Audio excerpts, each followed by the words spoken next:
Hi friends, இன்றைக்கி நாம் kidney, கல்லீரல் மற்றும் மண்ணீரலை ஸ்ட்ராங்காக வச்சுக்கவும் நம்மளோட நோய் எதிர்ப்பு சக்தியை அதிகரித்து பலவிதமான வைரஸ் நோய்கள்ல இருந்து தப்பிக்கவும் ஒரு சூப்பரான கிராமங்களில் அடிக்கடி செய்கிற மூக்கிரட்டை சாம்பார் எப்படி செய்கிறதுன்னு பார்க்க போகிறோம்.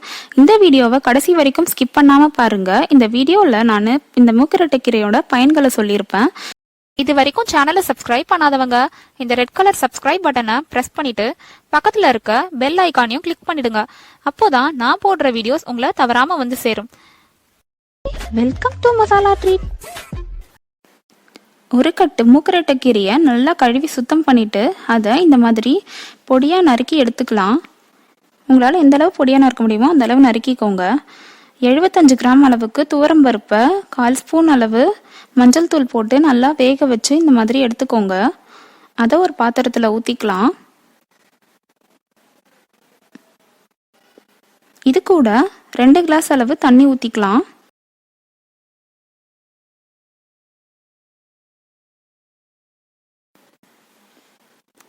ஸ்டவ் ஆன் பண்ணிக்கோங்க. இந்த பருப்பு இந்த அளவு தண்ணியாக இருக்கணும். அப்போ தான் நம்மளோட சாம்பார் கரெக்டான திக்னஸில் வரும்.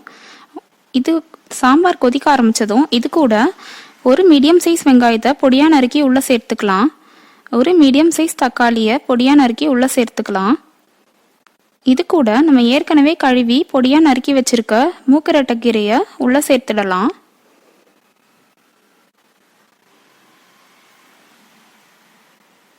இப்போ இது கூட காரத்துக்காக வீட்டிலேயே அரைச்ச சாம்பார் மிளகாய் தூள் 1.5 ஸ்பூன் சேர்த்துக்கலாம். உங்களுக்கு காரம் அதிகமாக வேணும்னா 2லேருந்து 3 ஸ்பூன் சேர்த்துக்கோங்க. இதுக்கு தேவையான அளவு உப்பு சேர்த்துட்டு இது எல்லாத்தையும் நல்லா கலந்து விட்டுக்கலாம். ஏற்கனவே நான் துவரம்பருப்பில் மஞ்சத்தூள் போட்டு வேக வச்சதுனால இப்போ சேர்க்கலை.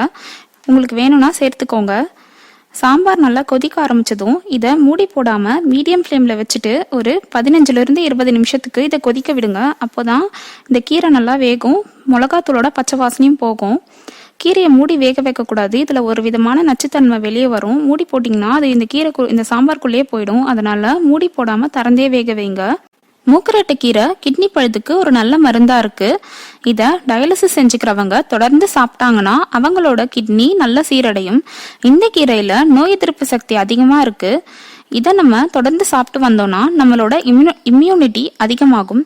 நம்மளோட இம்யூனிட்டி அதிகமாச்சுன்னா நமக்கு நோய் தொற்று ஏற்படாது. ஸோ ஆட்டோமேட்டிக்கா நம்மளோட ஆயுட்காலமும் நீடிக்கும். இது கேன்சரை கட்டுப்படுத்தும்.